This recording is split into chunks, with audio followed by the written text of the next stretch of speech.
예수님의 이름으로 사랑합니다. 네, 우리 한 번 더 인사하도록 하겠습니다. 예수님의 이름으로 축복합니다.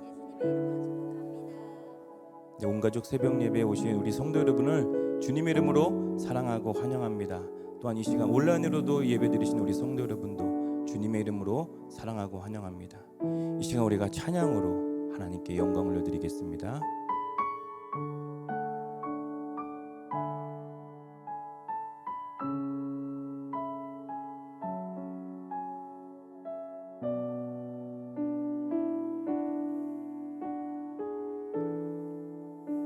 빛으로 임하신 주, 빛으로 임하신 주,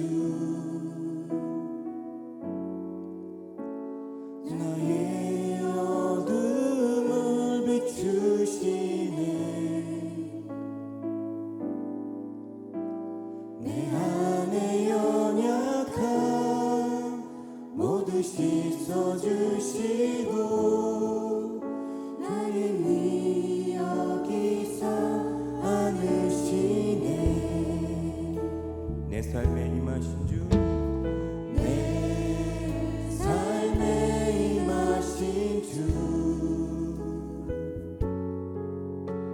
모든 두려움 덮으시네. 주 나의 모든 것 주님만 의지하리. 눈을 들어 주님만 바라보리.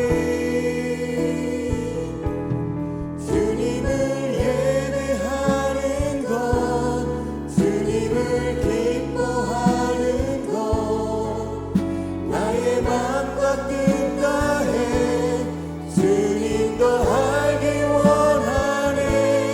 주님을 사랑하는 것, 주님을 닮아가는 것, 나의 유일한 소망이라.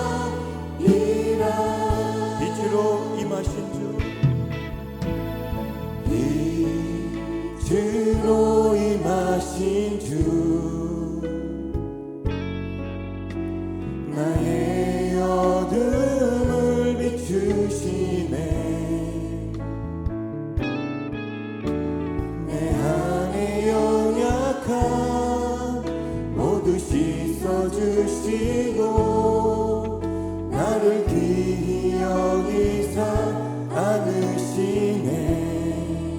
내 삶에 임하신 주, 내 삶에 임하신 주, 모든 두려움 덮으시네. 주 나의 모든 것 주님만 의지하리. 눈을 들어 주님만 바라보리. 주님을 예배하는 것, 주님을 기뻐하는 것, 나의 맘과 뜻 다해 주님 더 알기 원하네. 주님을 사랑하는 것, 주님을 닮아가는 것, 나의 유일한 소망이라. 빛으로 임하신 주, 빛으로 임하신 주, 나의 어둠을 비추시네. 내 안에 연약함 모두 씻어주시고 나를 귀히 여기사 안으시네. 내 삶에 임하신 주, 내 삶에 임하신 주, 모든 두려움 덮으시네. 주 나의 모든 주님만 의지하리. 눈을 들어 주님만 바라보리. 주님을 예배하는 것, 주님을 기뻐하는 것, 나의 맘과 뜻 다해 주님도 알기 원하네. 주님을 사랑하는 것, 주님을 갈망하는 것, 나의 유일한 소망이라. 주님을 예배하는 것, 주님을 예배하는 것, 주님을 기뻐하는 것, 나의 맘과 뜻 다해 주님도 알기 원하네. 주님을 사랑하는 것, 주님을 갈망하는 것, 나의 유일한 소망이라. 주님을 예배하는 것, 주님을 예배하는 것, 주님을 기뻐하는 것, 나의 맘과 뜻 다해 주님도 알기 원하네. 주님을 사랑하는 것, 주님을 갈망하는 것, 나의 유일한 소망. 우리 다시 한번 고백합니다. 주님을 예배하는 것, 주님을 예배하는 것, 주님을 기뻐하는 것, 나의 맘과 뜻 다해 주님도 알기 원하네. 주님을 사랑하는 것, 주님을 갈망하는 것, 나의 유일한 소망. 다시 한번 고백합니다. 주님을 예배하는 것, 주님을 예배하는 것, 주님을 기뻐하는 것, 나의 맘과 뜻 다해 주님도 알기 원하네. 주님을 사랑하는 것, 주님을 갈망하는 것, 나의 유일한. 마지막으로 한 번 더 고백합니다.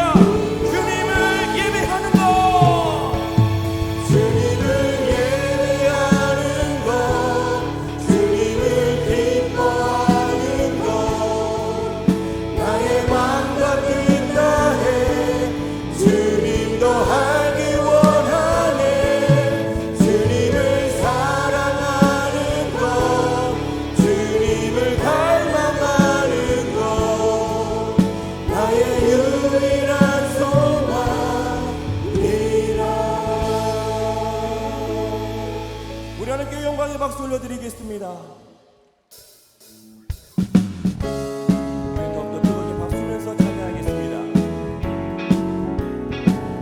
생명의 주여, 생명의 주여, 멸류관 받으시옵소서. 날 위해 쓰신 가시관 나 기억합니다. 저 겟세마네 기도를 늘 기억하게 하시고, 그 십자가의 은혜로 날 인도하소서. 누셨던 무덤 내게도 보이시옵소서. 잠드신 동안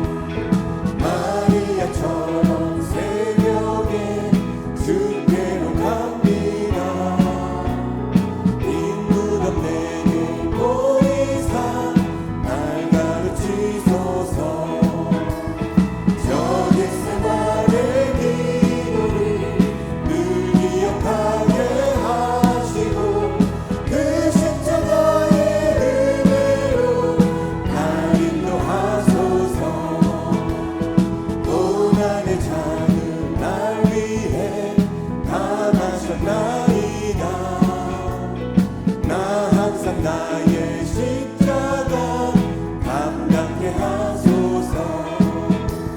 저 겟세마네 기도를 늘 기억하게 하시고 그 십자가의 은혜로 나를 구하소서. 만왕의 왕 내 주께서 왜 고초당했나. 이 벌레 같은 날 위해 그 보혈을 였네. 십자가 내가 처음 볼 때 나의 맘에 든 것도 사라져. 오늘 믿고서 내 눈 빨갛네.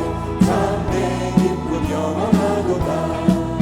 주 십자가 못 박힘은 속죄함 아닌가. 그 긍휼함과 그 은혜 말할 수 없도다. 십자가 내가 처음 볼 때 나의 맘에 든 것도 사라져. 오늘 믿고서 내 눈 밝았네. 참 내 기쁨 영원하도다. 늘 울어도 그 큰 은혜 다 갚을 수 없네. 나 주님께 몸 바쳐서 주의 일 힘쓰리. 십자가 내가 처음 볼 때 나의 맘에 든 것도 사라져. 오늘 믿고서 내 눈 밝았네.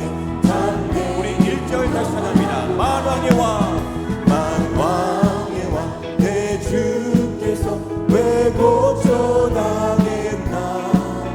이 벌레 같은 날 위해 그 보혈을 였네. 십자가 내가 처음 볼때 나의 맘에 든 것도 사라져. 오늘 믿고서 내 눈 밝았네. 참 내 기쁨 영원하도다.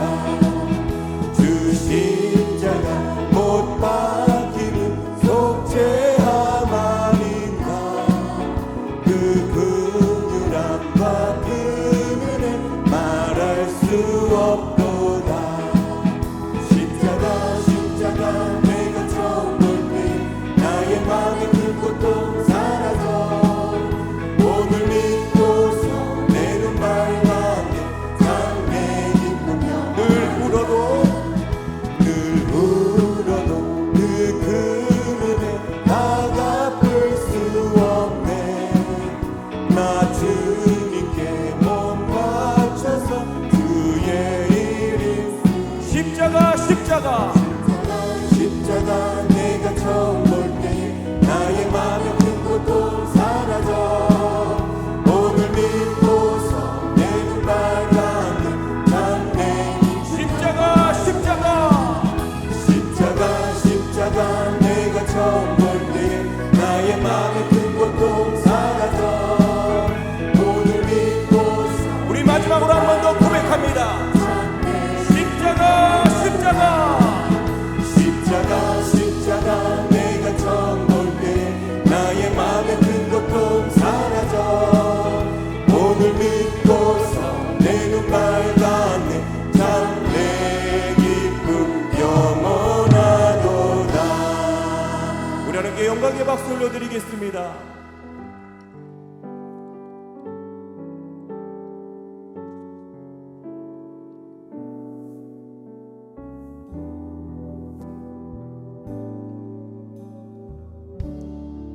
오직 주의 은혜로 오직 주의 은혜로 지금 여기 서 있네. 한없는 경배 한없는 찬양 내 영혼 예배 드리네.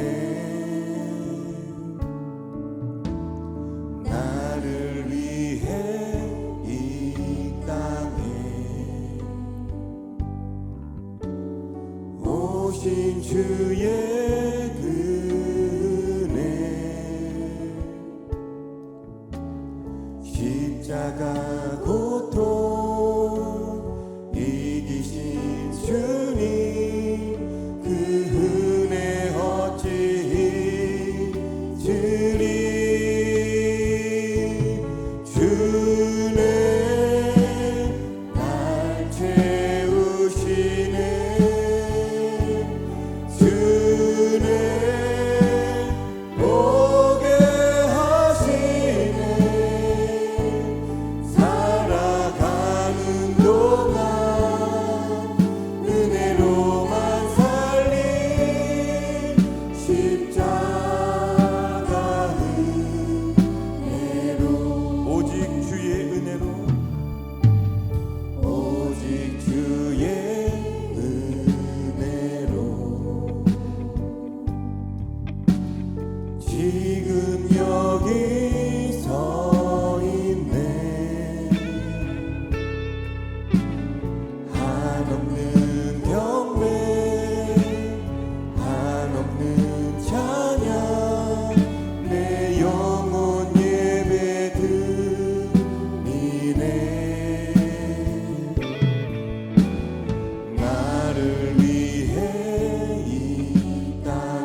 신앙 고백 하시겠습니다.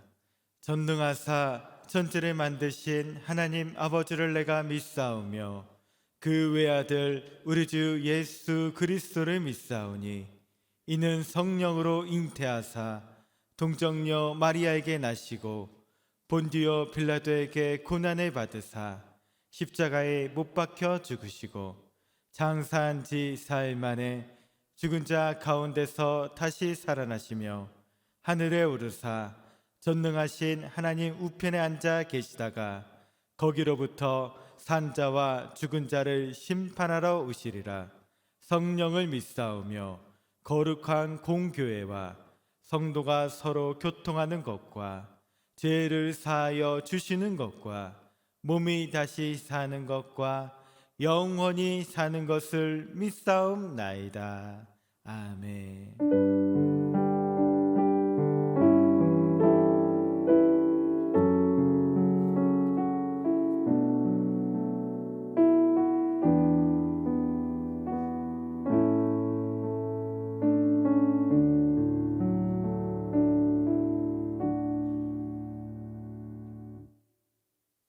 우리에게 영원한 생명을 주신 하나님을 찬양하며 경배를 드립니다. 사순절 보내며 주님의 고난을 묵상하며 예수님의 십자가의 의미를 마음속 깊이 새기도록 성령님 도와주시옵소서. 온 가족 특별 새벽 예배를 드립니다. 성령 충만 주시옵소서. 예수님의 십자가를 사랑하고 자랑하며 생명과 자유를 주신 그 은혜에 감사하여 주님께 나아갑니다. 성령이며 임하여 주시옵소서. 강신호 담임 목사님 말씀 선포하실 때 성령 충만 주시옵소서. 생명의 말씀이 우리의 영혼 육의 치유와 질병과 문제에서 자유함을 얻는 기적의 시간 되게 하여 주시옵소서. 우리가 날마다 복음 앞에 바로 서고 소망의 이유가 넘쳐나게 하여 주시옵소서. 우리를 구원하신 예수 그리스도의 이름으로 기도드립니다. 아멘.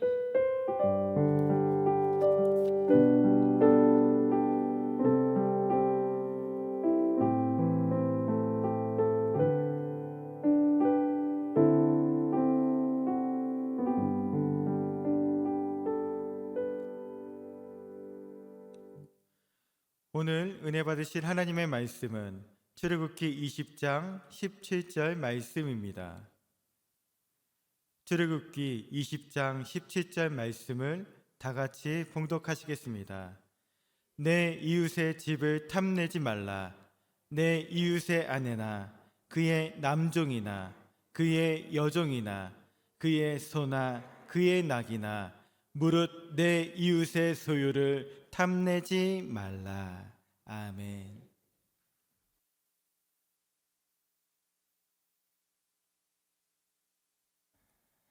할렐루야. 좋은 아침입니다. 말씀의 제목을 다 함께 따라해 주시길 바랍니다. 비교의식과 탐심 그리고 자족.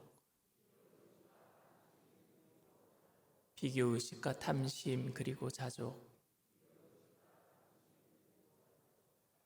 저는 미국에서 한국으로 올 때 2019년 8월 당시 최신 폰이었던 삼성 갤럭시 노트 9을 가지고 있었습니다. 그런데 한국에 나올 때 한국에 가면 꼭 사고 싶었던 폰이 있었는데 그것이 바로 LG에서 처음 출시된 듀얼 스크린 폰이었습니다. 그래서 한국에 오자마자 2019년 8월에 듀얼 스크린 폰으로 제가 바꿔버렸습니다. 그리고 2019년 추석에 잠시 가족이 있는 미국에 갔었는데 아이들은 막 TV 광고에 나와 있는 듀얼 스크린 폰을 제가 가지고 있는 것을 보면서 만져보겠다고 난리였었습니다. 그리고 얼마 있지 않아서 갤럭시 노트 10이 삼성에서 출시가 된 겁니다.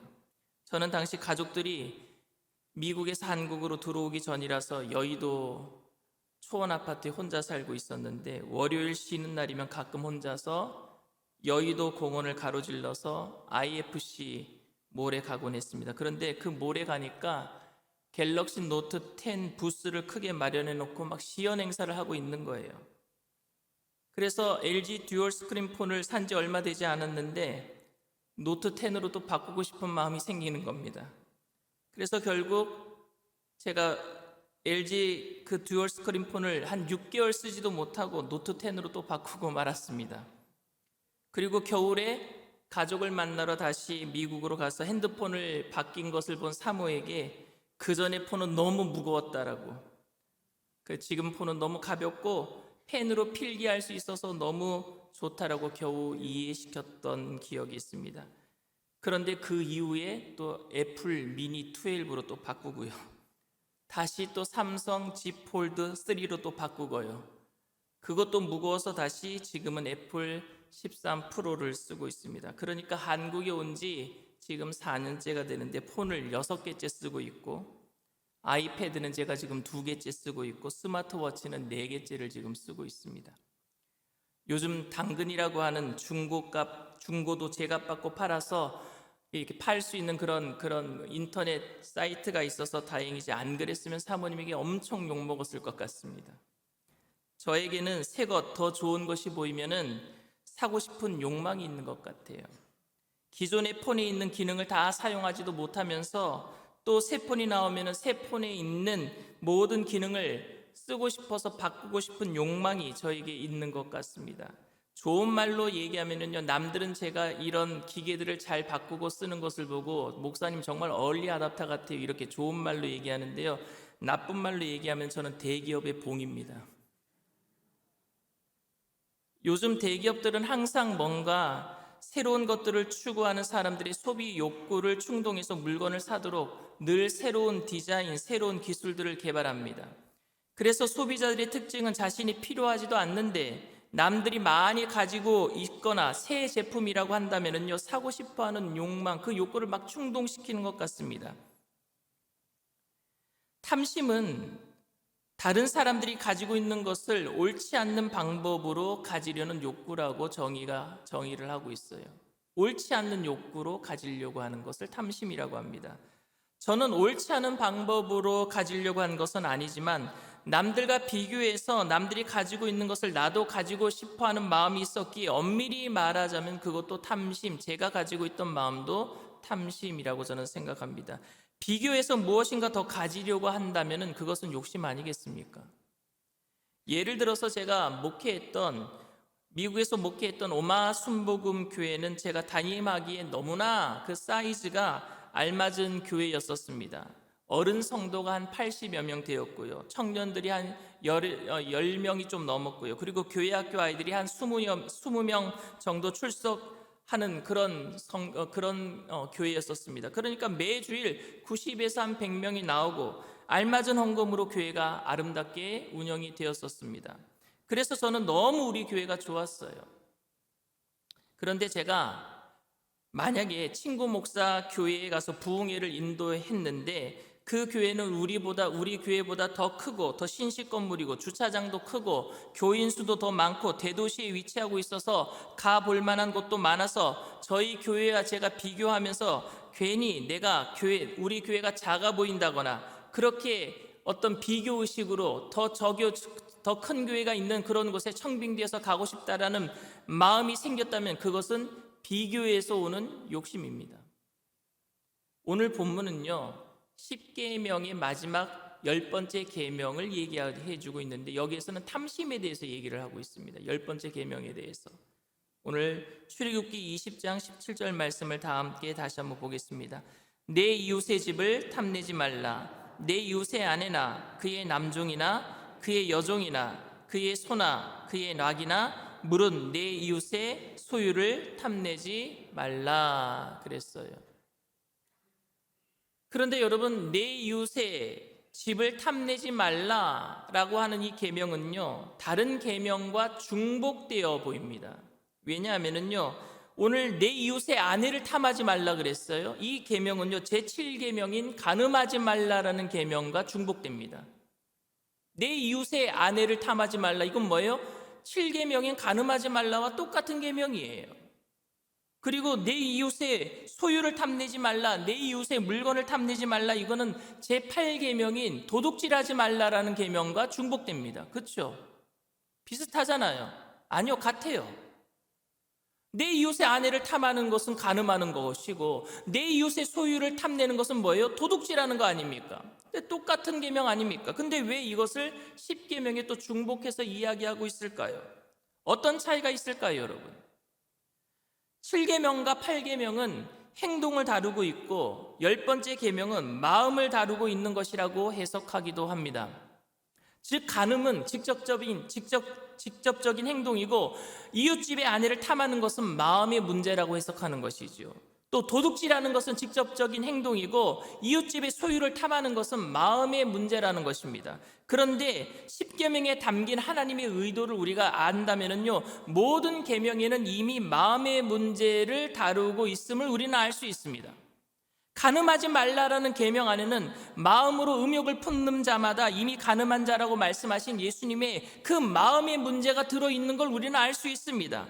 도둑질하지 말라는 말씀에는 물질의 욕심을 품는 마음의 문제를 이미 담고 있다는 것을 우리는 알 수 있습니다. 그리고 1계명부터 9계명까지는요, 행동으로 인한 잘못이 보이기 때문에 벌할 수 있는 기준이 명확하게 보여요. 1계명부터 9계명까지는 말입니다. 행동으로 인한 죄가 분명하게 보이기 때문에 잘못했을 때는요, 돌로 쳐 죽이면 되는 겁니다. 우상을 만든다거나 다른 신을 섬긴다거나 하나님의 이름을 망령되 일컫다거나 아니면 안식일을 지키지 않는다거나 부모를 공경하지 않는다거나 살인한다거나 간음한다거나 도둑질한다거나 이웃에게 거짓 증언하면요, 율법대로 돌로 쳐 죽이면 되는 겁니다. 왜? 행동이 보이니까. 그런데 10계명 10번째 계명은 마음의 문제잖아요. 이게 지금 이웃의 아내를 탐했다 그럽니다.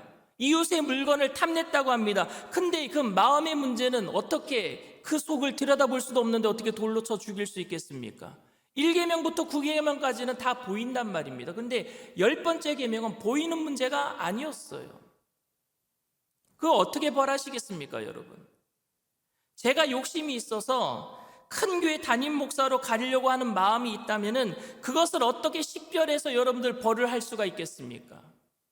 여러분들 마음속에 남들을 비교해가지고 그 물건들을 더 좋아해서 내가 그것을 탐하고 있다면 그걸 어떻게 찾아내서 여러분 벌할 수가 있겠습니까? 그런 마음이 생겼다는 이유로 처벌하는 것이 여러분 가능하고 합당한 일이겠습니까? 저는 이런 이유 때문에 10번째 계명인 내 이웃의 집을 탐하지 말라, 내 이웃의 아내나 그의 남종이나 그의 여종이나 그의 소나 그의 낙이나 무릇 내 이웃의 소유를 탐내지 말라라는 말씀이 7번째 계명인 간음하지 말라, 8번째 계명인 도둑질하지 말라는 계명과 구별된 계명이라고 생각합니다. 다른 계명이라고 생각합니다. 10번째 계명에서 말하는 이웃집 아내를 탐하는 것과 간음하는 것이 무엇이 다르겠습니까?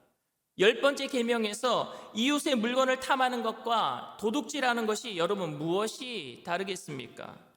이미 7번째 계명인 간음하지 말라에 이웃의 아내를 탐하지 말라라는 그 마음의 문제까지 포함이 되어 있고 8번째 계명인 도둑질하지 말라라는 계명에 이웃의 물건을 탐하지 말라라는 그 내용이 포함되어 있다면 10번째 계명인 내 이웃의 소유를 탐하지 말라라는 계명을 통해서 하나님께서는 우리들에게 무엇을 원하고 계시겠습니까? 그것은 앞에서 제가 말씀드린 대로 현대 사회의 병폐 중에 하나인 비교의식을 통한 소비 욕구에 대한 탐심을 이야기하고 있는 것이라고 저는 생각되어집니다. 남들과 비교해서 필요하지 않은 것들을 가지려고 하고 자신에게 필요하지도 않으면서도 남들과 비교함으로 가지지 못함에 대해서 원망하고 불평하는 모든 것을 10계명 마지막 계명에서 금하고 있는 것은 아닐까 저는 생각해 봅니다. 10번째 계명에 이웃집 아내를 탐하지 말고 이웃집 물건을 탐하지 말라라는 말씀이 7번째 계명인 간음하지 말라와 8번째 계명에 도둑질하지 말라와 구별되어야 할 말씀이라면 비록 정당한 방법이라고 할지라도 남들과 비교해서 더 가져서 행복을 느끼고 덜 가져서 불행을 느끼고 있기에 그것이 바로 10번째 계명에서 이야기하는 비교의식을 통한 탐심이라고 저는 생각합니다. 더 가져서 행복하다면, 덜 가져서 불행하다면 비교의식을 통한 탐심 아닙니까, 여러분? 그러니까 정당한 방법이라고 할지라도 우리가 가지고 있는 소비 욕구는 여러분 경계해야 합니다. 내가 정당한 방법이 아닌 남의 것을 빼앗으려고 하는 것은 아니지만 남들이 가진 것만큼 나도 가져야 하겠다고 살아가는 모습이 바로 탐심의 모습은 아닐까 생각해 봅니다. 흔히 기독교와 불교를 비교하면서 기독교는 가지고 싶어하는 모든 것을 축복이라는 이유로 정당한 욕구로 충족할 수 있는 반면에 불교는 모든 욕구를 금하며 무소유를 주장하고 있습니다. 그런데 소비 욕구에 대해서 옹호하는 어떤 학자는 무소유는 정당한 삶의 기쁨을 누리지 못할 뿐더러 염세주의에 빠지도록 하는 그런 위험성이 있다라고 이야기를 했습니다. 그런데 저는 정당한 욕구라고 할지라도 탐심이 될 수 있기 때문에 이 탐심을 조심해야 된다라고 저는 생각을 합니다. 그리고 그 비교의식으로 인해서 생긴 욕심을 정확하게 설명하기 위해서는요, 반대되는 개념인 탐심의 반대가 여러분 뭔지 아십니까? 자족이거든요. 자족. 비교해서 내가 무엇인가 더 가지려고 하는 탐심에 대한 반대는 뭐예요? 자족하는 거잖아요. 그래서 자족에 대해서 우리가 그 의미를 살펴볼 때요, 여러분 반대 의미를 알게 되면은요, 이 정의가 정확하게 알게 돼 있어요. 여러분들 어떤 정의를 모를 때는요, 반대되는 개념을 생각해 보세요. 그러면은 이 반대되는 개념을 통해서 정확하게 그 뜻을 알 수가 있거든요. 그럼 탐심의 의미에 반대되는 자족에 대한 의미를 한번 제가 살펴보기를 원합니다. 자족은 여러분 어떤 의미이겠습니까? 성경에서 얘기하는 자족이라는 것은 어떤 의미를 가지고 있을까요?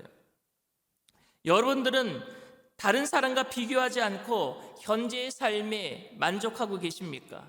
현재의 삶에 자족하고 계십니까? 아무리 비교하지도 않고 아무도 비교하지 않냐고 나는 더 가질 필요도 없어, 덜 가질 필요도 없어, 현재의 삶에 자족해, 만족해, 이런 삶을 살고 계십니까? 저도 그게 안 돼요. 잘. 많은 부분들의 부족함을 느끼고 살고 있습니다. 어떤 분은 돈이 부족하고, 어떤 분은 건강이 부족하고, 또 어떤 분들은 외로워서 친구가 필요해요. 친구가 부족하고, 또 어떤 분들은 일에 지쳐서 쉼이 부족해요. 쉬는 게 부족해요. 그 부족한 것을 채우기 위해서 우리는 너무 큰 것을 바라지도 않습니다. 단지 돈이 조금 더 필요할 뿐이에요. 조금만 더 건강했으면 좋겠어요. 조금만 더 마음을 터놓고 이야기할 친구가 좀 필요한 것 같습니다. 잠시 조금이라도 눈을 붙일 수 있는 쉼이 좀 필요한 것 같아요. 큰 어떤 휴가를 원하는 것도 아니잖아요. 조금만 더 우린 이렇게 생각을 합니다. 그런데 우리가 아는 것처럼 욕심이란 거창하고 큰 것이 아닌 지금 가지고 있는 것보다 조금 더 가졌으면 좋겠다라는 마음에서 욕심이 출발해요. 우리 중에 그 누구도 궁궐과 같은 집에서 살고 싶다라고 생각하는 사람은 없을 겁니다. 단지 지금 집에서 방 한 칸이라도 좀 더 있었으면 좋겠다 이렇게 생각하죠.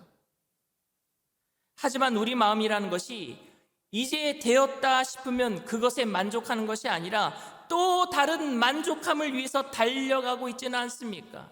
이제 되었다 만족하지 못해요. 우리는 그것이 채워지면은요, 조금만 더, 그 조금만 더가 채워지면 또 조금만 더, 이렇지 않습니까? 좀 더 정확하게 말하자면 사람의 마음은요, 이제 되었다 하는 곳에 이룰 수가 없어요. 거기에 머무를 수가 없습니다. 이제 되었다 하는 곳에 오래 머물지 못하고 또 조금만 더 이렇게 한단 말입니다. 그러니까 사람들은 원하는 것이 이루어지면은요, 충분히 만족은 하기는 합니다. 그런데 시간이 조금 지나고 나면은요, 아쉬워지기 시작해요. 그래서 조금만 더 있으면 좋겠다, 조금만 더 가졌으면 좋겠다, 그 마음이 또 생긴단 말입니다. 그래서 여러분, 새 차를 사주면은요, 일주일은 좋대요. 근데 일주일 지나고 나면 조금 더 큰 차 살 걸. 새 집에 들어가면은요, 한 달은 좋대요. 그런데 한 달 지나고 나면은 조금 더 큰 집에 갈 걸. 여러분, 절대 그런 분이 없으리라고 생각합니다. 아니, 제가 이제부터 하는 얘기, 결혼을 하면은 1년은 좋대요. 1년 지나고 나면 아이고 다른 남자랑, 아니 다른 여자랑 할, 그러면 절대 안 되잖아요. 예전에 부족한 마음으로 돌아간다는 말입니다. 아무리 채워줘도 이렇듯 채워지지 않는 것이 사람의 마음이에요. 밑 빠진 독에 물 붓는 것 같아요. 우리의 욕심이라는 게 한계가 없는 것 같습니다. 큰 욕심을 부리지도 않는데 조금만 더 하다가 말입니다. 그러다 보니 처음부터 무소유를 주장하는 불교가 채우려고 하는 기독교보다는 더 진리인 것처럼 세상 사람들에게 보이기도 합니다. 그런데 성경에서 말하는 자족은 있는 것으로 만족하고 없어도 괜찮다라고 생각하는 마음이 아닙니다. 성경에서 말하는 자족은 말입니다. 있어도 괜찮고 없어도 괜찮아 라고 하는 것이 성경에서 이야기하는 자족이 아닙니다. 성경에서 말하는 만족이 아닙니다. 사도 바울도 자족에 관해서 말한 적이 있습니다. 사도 바울이 말한 자족은 자신이 가지고 싶어하는 것을 합리화시키는 것도 아니었고, 그렇다고 무소유를 최고의 가치로 말하는 것도 아니었습니다.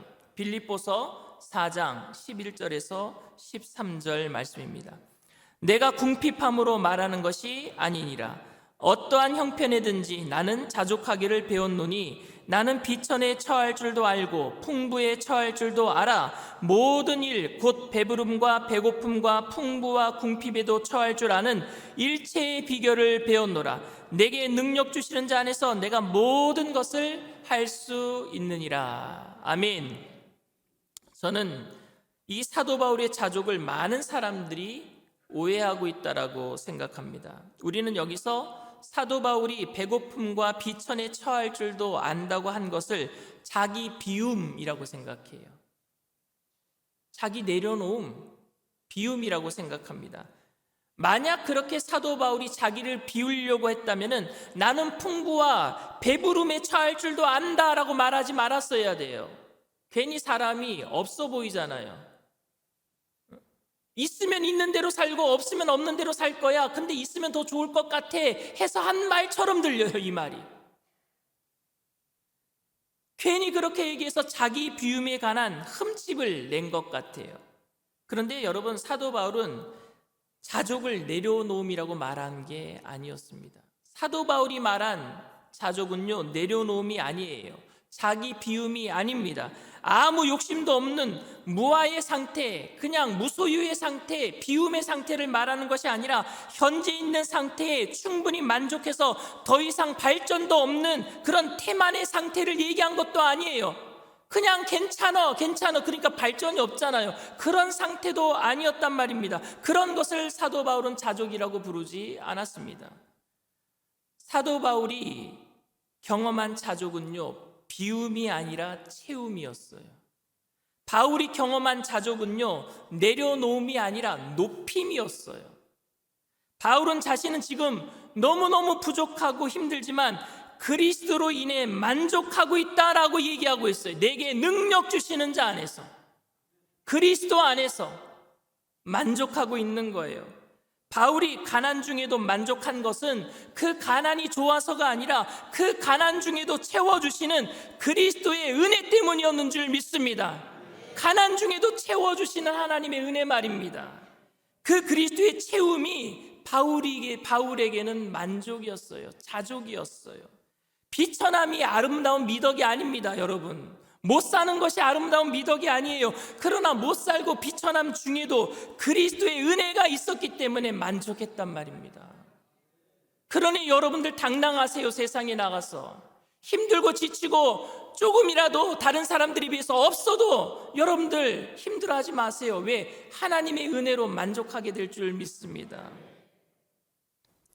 바울의 만족은 그가 처한 상황에 대한 만족이 아니라 그 어떤 상황 속에서도 견디게 만드는 그리스도 은혜에 대한 만족인 줄 믿습니다. 내가 예수를 잘 믿어서 내 믿음이 많이 자라서 어떤 상황 속에서도 다 내려놓을 수 있는 겸손한 사람이라고 말하는 것이 아니라 어떤 상황 속에서도 그리스도의 은혜가 너무 크기에 그 상황을 이겨낼 수 있음을 말하고 있는 것입니다. 저는 여의도 순복음교회 청장년 국장 시절에 박위 형제의 간증을 수련회 때 들은 적이 있어요. 위라클이라고 하는 그 유튜브를 운영하고 있는데요, 구독자가 이제 거의 20만 명이 다 됐어요. 많은 청년들이 이 박위라는 청년의 유튜브를 시청을 합니다. 근데 이 청년은 하루아침에 원래 정상인이었어요.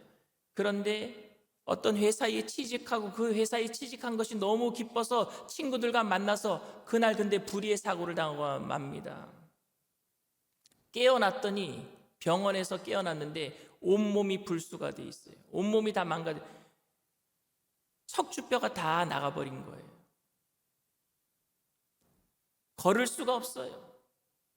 손가락 하나 움직일 수가 없어요. 그런데 하나님의 은혜로 손도 움직일 수 있고 이제 휠체어에는 탈 수 있는 정도로 몸을 움직일 수 있게 된 거죠. 그런데 그 청년이 와서 간증을 할 때 제가 들었을 때 마음 아픈 게 있어요. 아직도 혼자 화장실에 못 간다라는 거예요. 볼일을 보고 용변을 보고 뒤처리를 자기가 못 한대요. 그리고 용변을 보는 것도 그냥 자기가 힘을 줄 수 없기 때문에 누군가가 와서 그 관장을 해줘야 되는데 그게 너무너무 지금 또 창피하고 힘들다라는 거예요. 가족들이 그 일을 해주는 것에 대해서. 그런데 다른 사람들 앞에 감사하래요. 그러니 청년들이 이 박이 형제의 간증을 들을 때마다 나보다 더 못한 사람이 감사를 하고 있으니까 나도 감사해야 되겠구나, 이런 마음이 저절로 생깁니다. 그 간증을 들을 때마다. 그런데 그 박이 형제가 뭐가 감사하겠습니까, 여러분? 어떤 상황이 감사하다라는 거예요, 여러분? 그가 처해 있는 상황은, 감사할 상황은 전혀 없어요. 아직도 걷지 못해요. 손가락 움직일 수 있어서 감사한 거예요? 아니잖아요. 뭐가 감사한 겁니까?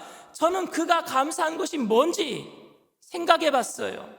남아있는 장애는 아직도 힘들어요. 아직도 그를 힘들게 만듭니다. 일어날 때마다 힘들어요. 화장실 갈 때마다 힘들어요. 그런데 그 박이 형제가 감사한 것은 그런 상황이 감사한 게 아니라, 장애가 감사한 게 아니라 장애 가운데 부어주시는 하나님의 은혜가 감사한 것 아니겠습니까? 그 장애 가운데 부어주시는 하나님의 은혜, 그게 자족이란 말입니다. 그게 만족이란 말입니다. 마찬가지로 바울이 감사한 것은 비천한 상황이나 가난한 상황이 감사한 것이 아니라 그 상황에 함께 해주신 하나님의 주권, 하나님의 은혜에 감사한 줄 믿습니다.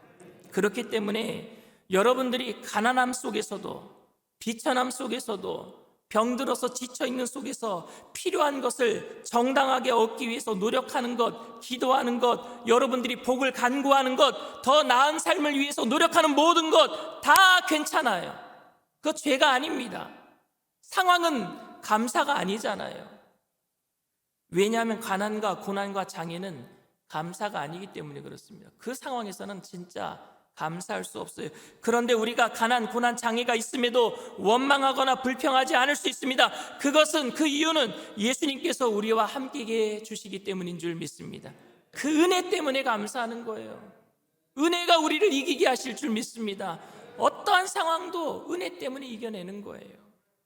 무소유가 좋아서가 아니라, 낮아짐이 겸손해 보여서가 아니라, 하나님께서 그 가운데서도 우리와 함께 계시고 그 하나님의 주권으로 인해 모든 것이 합력하여 선을 이룰 것을 믿기 때문에 감사하는 거예요. 사랑하는 성도 여러분, 우리는 비교에 의해서 그 사람의 가치를 말하려고 하는 사회 속에서 살고 있습니다. 꼭 누군가를 비교하잖아요. 아이들이 클 때 부모님들 절대 다른 집 아이와 비교하지 마세요.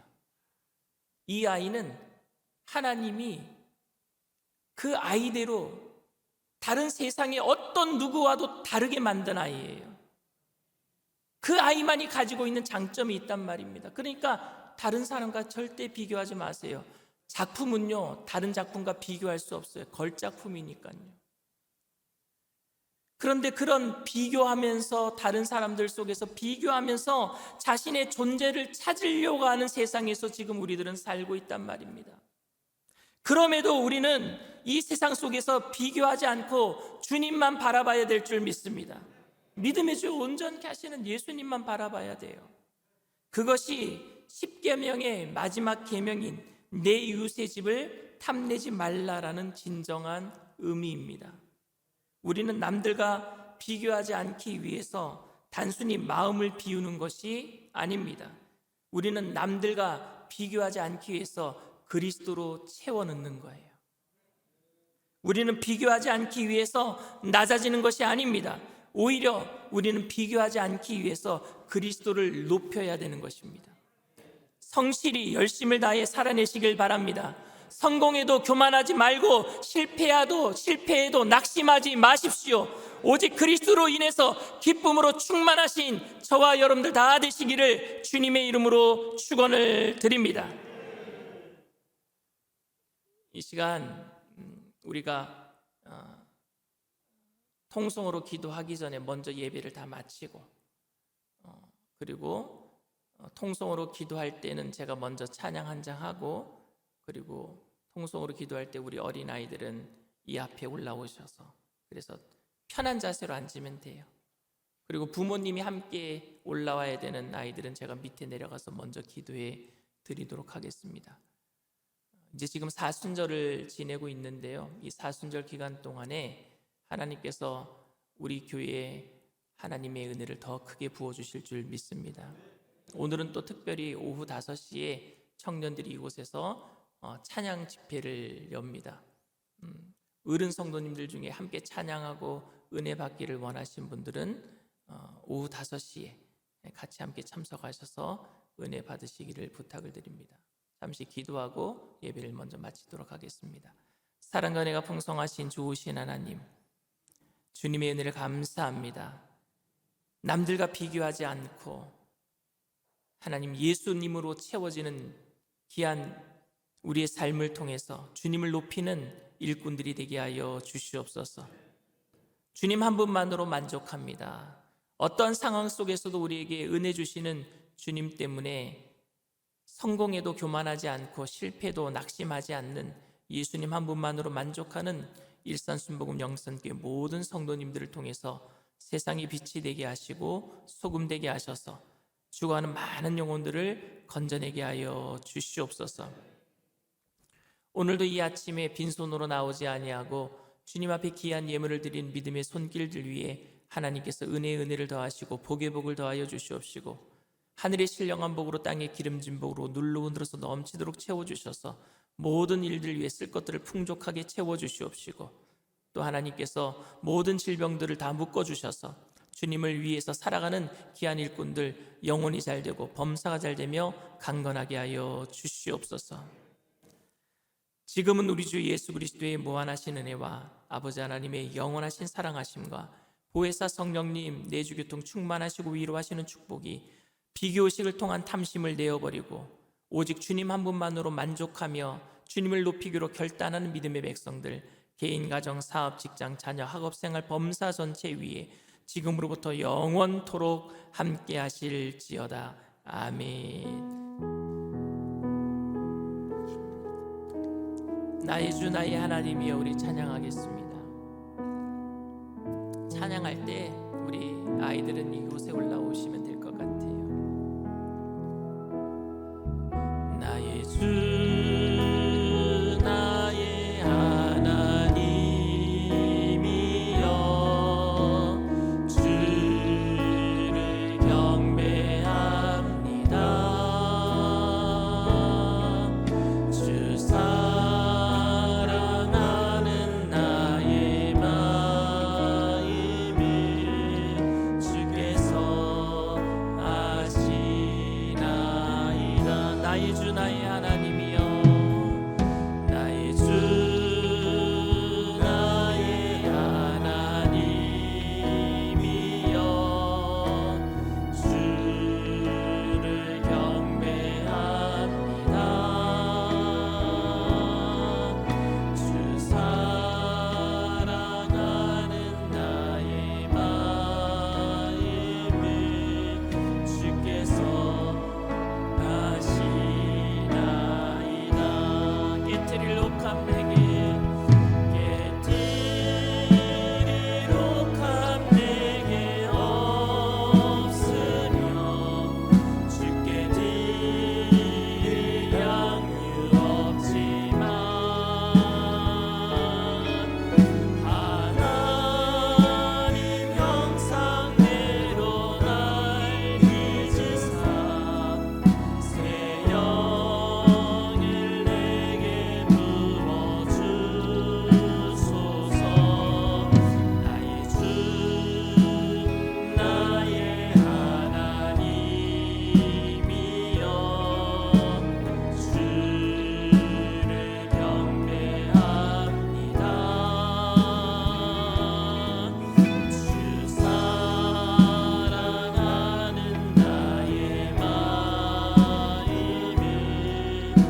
제가 여러분들 앞에 결단하는 거 하나 말씀드리려고 이제는 더 이상 대기업의 봉이 되지 않기로 결단합니다.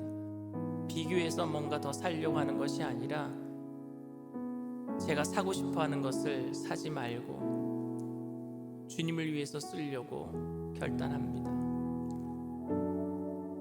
어떤 분들은 이런 얘기를 해요. 저한테 목사님 있으면 제가 교회도 짓겠습니다. 성공하면은 이것도 하겠습니다. 저것도 하겠습니다. 저는 그분의 그 진실된 마음을 압니다. 그런데 여러분, 있을 때 하는 게 아니라 없을 때에 주님을 위해서 힘써서 할 때에 하나님 그것을 더 기뻐 받으실 거예요. 과부는요, 자기에게 있는 전 재산 2렙돈을 하나님께 드릴 때에 예수님 그것을 보시고 전부를 드렸다 그랬어요. 자신의 전부를 드렸다 그랬어요. 그 사람은 다른 사람과 비교하지 않은 여인이에요. 오직 주님께서 주신 은혜 때문에 너무너무 감사해서 자기가 오히려 도움을 받아야 될 입장인데, 과부가 누웠던 그 바구니, 헌금 바구니는요, 구제 헌금 바구니였어요. 그 구제 헌금 바구니에 자기가 도움받아야 될 사람이 자기의 전 재산을 넣는 거예요. 왜냐하면 세상과 비교하지 않았기 때문인 줄 믿습니다. 주님 때문에 은혜가 너무너무 커서, 하나님의 은혜가 너무너무 커서, 저는 우리 교회가 그렇게 하나님의 은혜가 넘쳐나는 교회인 줄 믿습니다. 그 은혜로 모든 성도가 이 세상을 이기는 교회 되게 될 줄 믿습니다. 그러니까 어떤 것도 비교하지 마세요. 어떤 것도 비교하지 마세요. 주님 한 분만으로 만족하겠습니다. 우리 교회 학교 아이들이 세상의 그 어떤 잘 나가는 아이들과 비교 대상이 아니에요. 이 아이들은 하나님께서 하나님의 나라를 위해서 귀하게 쓰임 받게 될 하나님의 인재인 줄 믿습니다. 그렇게 커 나갈 거예요. 여러분들이 우리 자녀들을 위해서 기도해 주시고, 성령님, 예수님 한 분만으로 만족할 수 있도록 이 시간에 성령으로 충만케 하여 주시옵소서. 오늘도 주님께서 주신 은혜로 승리할 수 있도록 성령으로 임재하여 주시옵소서. 우리 주님 3번 부르고 통성으로 간절히 기도합니다. 주여, 주여, 주여. 할렐루야. 사랑하는